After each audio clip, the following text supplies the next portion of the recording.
coming up tonight on KSL Outdoors. Oh, that's a good one too. Some of the best fishing of the year is on right now down at Lake Powell. The old Hoola grub. That's a 3-pound fish right there. We'll give you some insight on how to catch the big one, and we'll show you some disturbing video of the impact of quagga mussels. I'm Adam Eakle, and this is KSL Outdoors.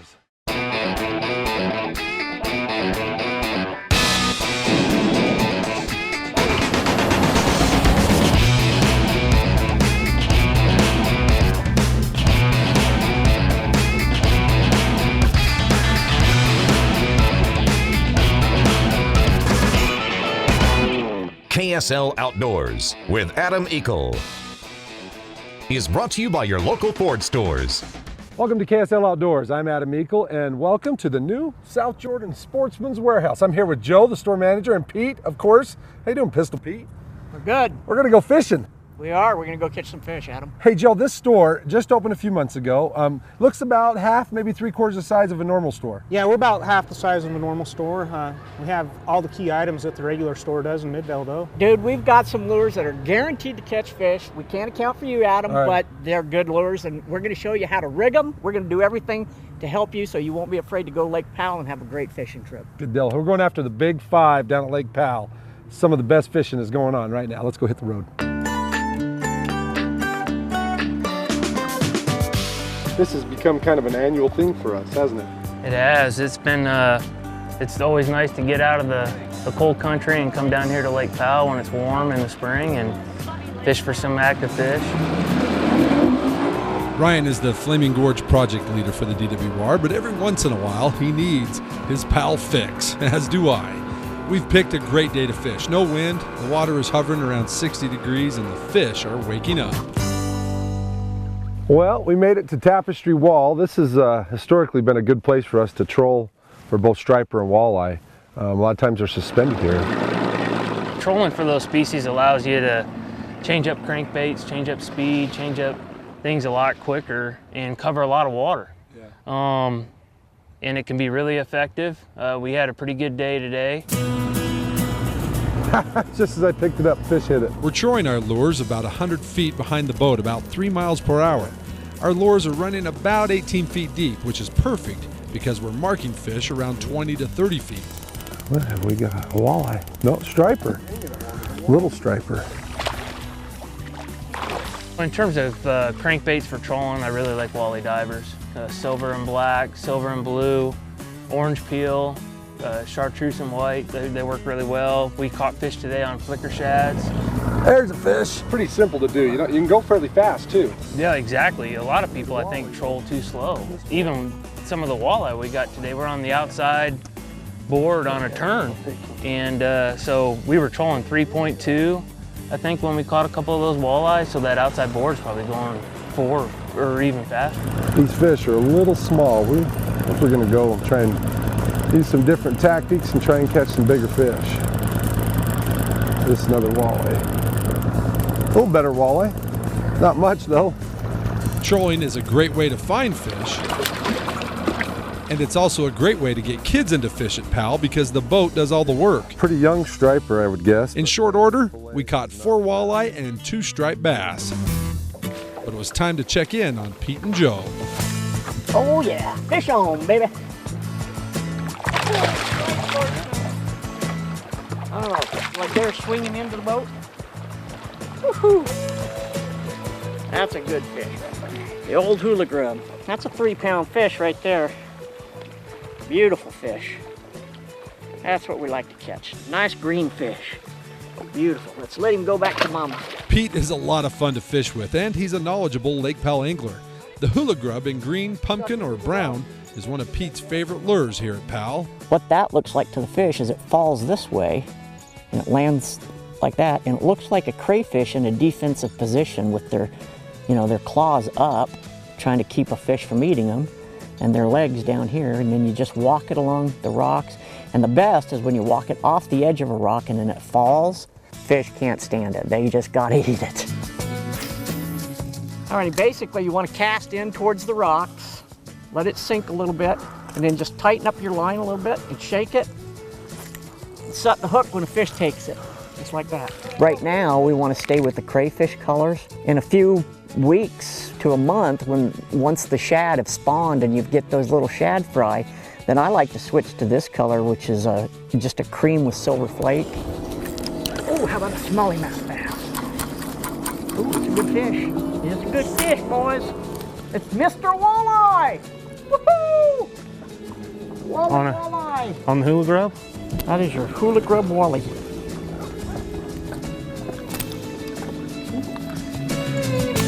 They taste good. Coming up, Good crappie. we'll show you more species, and we'll also show you what millions of dead, decaying quagga mussels look like on the red rocks of Lake Powell, and what every boater must do. That just ahead, but first, tonight's Burt Brothers quiz question. Construction on Glen Canyon Dam took nearly 10 years to complete, but in 1964 the dam was done and Lake Powell began to fill. Lake Powell is the second largest man-made reservoir in the country with a storage capacity of 27 million acre-feet.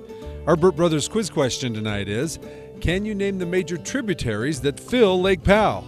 The answer when KSL Outdoors, powered by Ford, returns to Powell.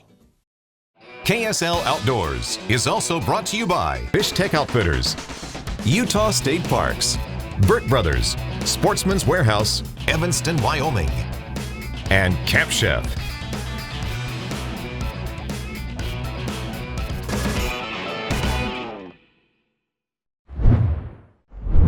Welcome back to KSL Outdoors. I'm Adam Eakle, back here at Lake Powell. Well, it's morning. It's day 2 of our Lake Powell adventure. That in a moment, but first, tonight's answer to our Burt Brothers quiz question.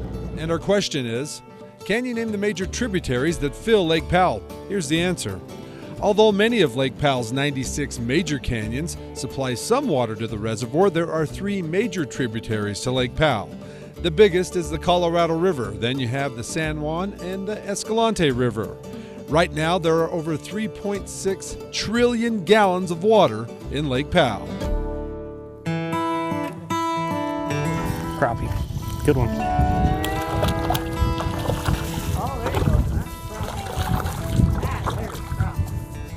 Good crappie.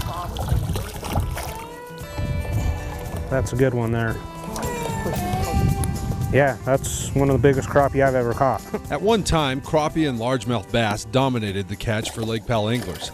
Long gone, however, are the days of flooded brush along most of Lake Powell's shoreline. With the loss of that brush, young crappie and largemouth bass lose the ability to hide from predators, so the population of those two species fluctuate as the water rises and falls at Powell. Both species are rebuilding right now, but you can still catch a few. There he is. Oh, let's get something. Largemouth, that's the one we wanted. Taking line, a couple pounds. Oh yeah, that's the one I saw. Nice fish.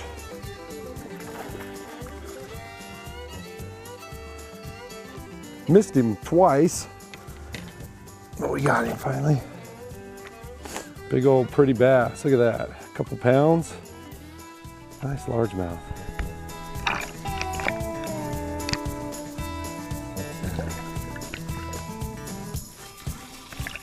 Crappie! We're trying to catch some crappie here. We're fishing this flooded timber, and you know, the crappie will hang out around the trees, and they're probably in kind of spawning mode. Beautiful block little crappie.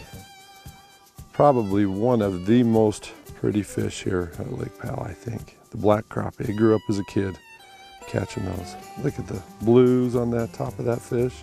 I'm gonna put him back. Well, right now I'm using a little bobber, and I got just a little jig underneath it, about 4 feet underneath the bobber, and trying to get it as close to the main trunks as you can, because those crappie will hold suspended right on the main trunk. We found crappie in the trees, in the back of Hall's Crossing, the canyons of Forgotten Knolls, and in Good Hope Bay. Fish on. Crappie.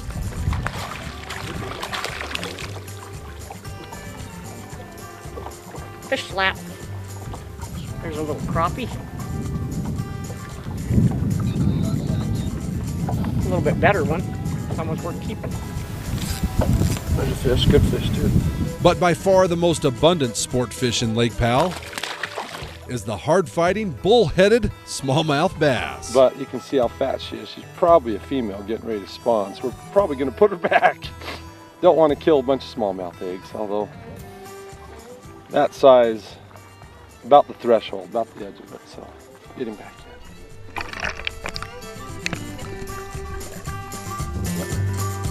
Oh, good fish. Wayne Gustavson, the project leader for the DWR at Lake Powell, encourages anglers to keep a few of the 10 to 12-inch smallmouth bass to keep the population in check, and we did. But for me, it's hard to keep those fish when they're in the midst of their spawn. Okay, we got a bed here. There he is. Got him. Right now is also a great time to spot bedded bass. Look in the clear water, anywhere you find gravel near the shore. Oftentimes, the bass will hit any lure thrown near or in the bed. Lake Powell water is slowly rising, so these beds can be found in 2 feet or up to 8. It's really fun to catch these guys on their beds, but that little buck right there is protecting that bed. Normally we'd eat him, and Wayne would probably agree to keep him and eat him because there's enough smallmouth in the lake, but he's doing a good thing, so we're gonna give him a kiss, let him go, and watch, he'll go right back to that bed. More from Lake Powell in a moment, but first back to the guys at Fish Tech for tonight's fishing report. Hi, George Summer here with Fish Tech Outfitters. Today we're going to talk about how to Texas rig a bait for fishing for bass in heavy cover. I guess the first thing to look at here is the outfit. I've got my hook, got my sinker, and then I use a little rubber thing called a peggit there, and that will trap when I pull it tight, my sinker against my lure, and then I'm not leveraging that sinker to pull the hook into the cover. To Texas rig a bait, take your tube or grub or whatever you're using, start it in the top, go out about 1/4 of an inch, take and pull it up and through. There's a little keeper on the hook for that. And then you're gonna lay it level, pull it all the way through, and then just skin hook it. So it's weedless as it comes through here, but when a fish bites it, pops that hook open and you got them. You can use this on tubes, on grubs, creature baits. Another good way of doing it is on a fluke. These can be used for bass over heavy cover. They can also be used for trout.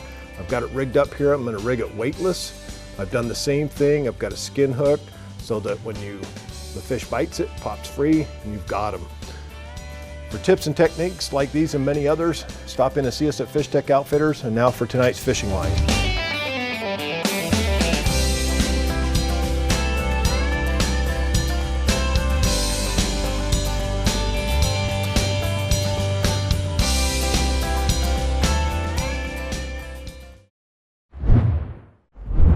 Welcome back to beautiful Lake Powell. You know, it's been a few years now that quagga mussels were confirmed in Lake Powell.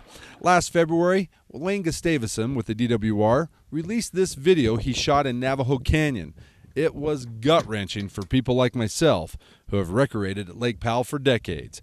Millions of dead quagga mussels clinging to the canyon walls. It's scary, you know, we kind of knew it was gonna happen, but it made it real. And I was down on the lake a couple weeks later, down in the Castle Rock cut through, and saw quagga mussels myself. And yeah, it's just disappointing. You know, it's going to change the fishery. It's going to just change the way we recreate on Lake Powell. You know, the days of walking barefoot on sandy beaches and stuff like that could be gone. Our biggest priority in Utah is still Lake Powell because of the infestation down there.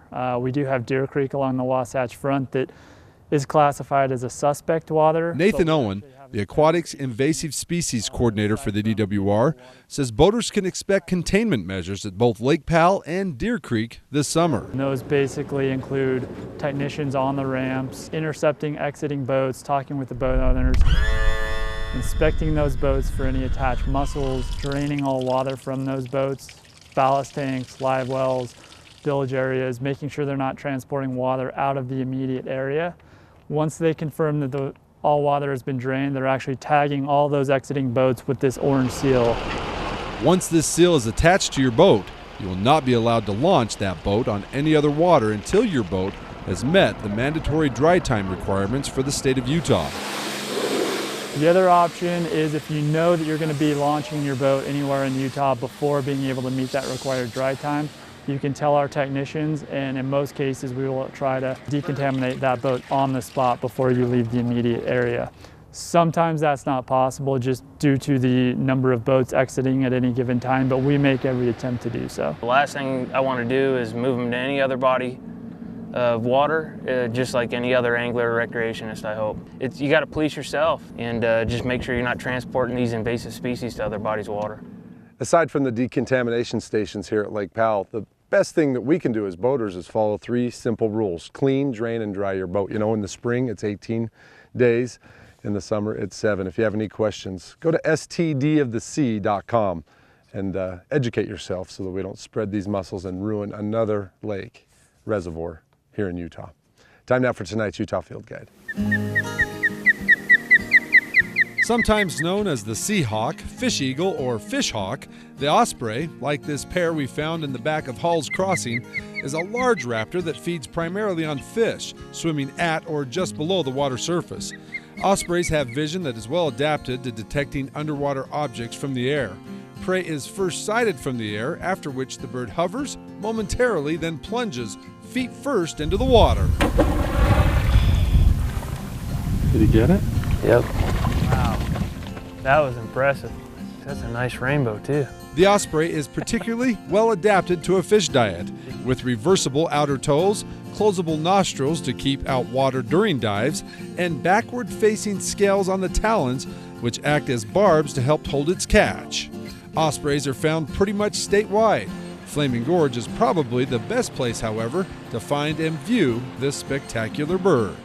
For more information on the osprey, be sure to check out our Utah Field Guide on our outdoors page at ksltv.com.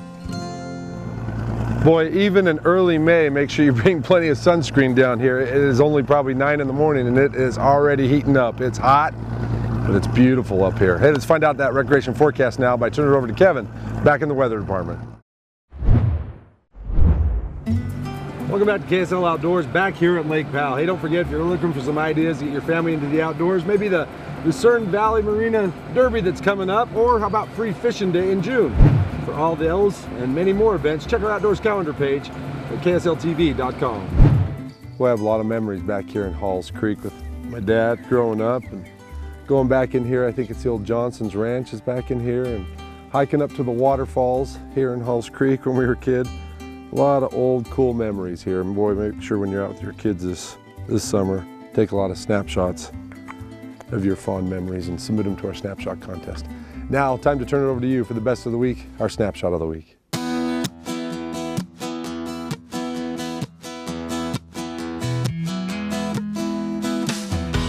This is the luckiest hunter in the Olsen family, young Levi. This is his second turkey tag in 2 years, and Levi bagged a bird both times. This hunt was a family affair. After the family had put the blind in just the right spot, they were able to watch the birds come out of the roost and eventually right by the blind where Levi bagged his second bird at 20 yards. Having all the kids there is awesome. Check out Caleb's first mule deer he took last year, and Caleb got it with his bow. Dad says Caleb practices a bunch and was very patient. In fact, he had to hold still for about 30 minutes to get a shot on this public land deer, and Dad couldn't be more proud. Tony took the Holtz boys out for a nice Sunday drive and ran into something pretty unique, this albino mule deer. Tony told the boys that they never would have had this experience at home playing on their phones, no doubt. It's amazing what you can see when you get out and enjoy where we live. Roy and his son Cameron went to Bountiful Lake for an evening of fishing. Roy says this is what they had to suffer through that evening, this beautiful sunset. He says it was a terrible thing to have to look at while standing there with a fishing rod in your hand. A great shot, Roy. But our winner tonight actually was able to learn a bit from his little brother. Houston says he has many fond memories hunting with his little brother Brian, but on this hunt he was the student and Brian was the teacher. They were hunting down on the majestic Tusher Range when his brother and his brother's friend Austin put Houston in just the right spot to bag this beautiful bird. This, Brian says, is another wonderful hunt with his brother he will never forget. Well, congrats, Houston, on a great bird, a great bond, and now our great prize that you may want to share with your little brother as you just won our Snapshot of the Week. Remember to submit your pictures or video plus an explanation of your latest outdoor adventures online at ksltv.com. The winner each week wins a commemorative 100th anniversary National Parks cast iron Dutch oven and skillet And the winner is also entered into our Ford Trucks quarterly Facebook giveaway for a Camp Chef pellet grill. Camp Chef has improved your campsite cooking for 25 years. Let's improve your patio cooking with the Camp Chef pellet grill. Camp Chef, the way to cook outdoors. The one thing I forgot to mention is Senkos. I fished Senkos quite a bit and caught some really nice largemouth on the Senkos, so that was a good thing. I think sometimes they seem to catch bigger fish. Yeah, they do. They definitely work, and I caught some really nice largemouth on them. But you know, on the jigs, throwing the pumpkin colored jigs, I caught 3 walleye throwing the pumpkin colored jig, just fishing for bass. So that's crazy. Shows you how many walleye there are in this lake. There's a bunch. Hey, I need to bring that deer to your store. My wife won't allow it in the house. Okay, bring it down. We'd love to have it up. And then all the fans of Adam Eakle can see his deer in the South my wife Jordan won't let me Sportsman's put in the house. Biggest deer I've ever killed. Love you, honey. Hey, I'm Adam Eakle for Joe and Pete, all the guys there at Sportsman's Warehouse in South Jordan. Reminding you to get with your family, your friends, and make some memories like a spring trip down to Powell Outdoors. We'll see you next weekend. Good night.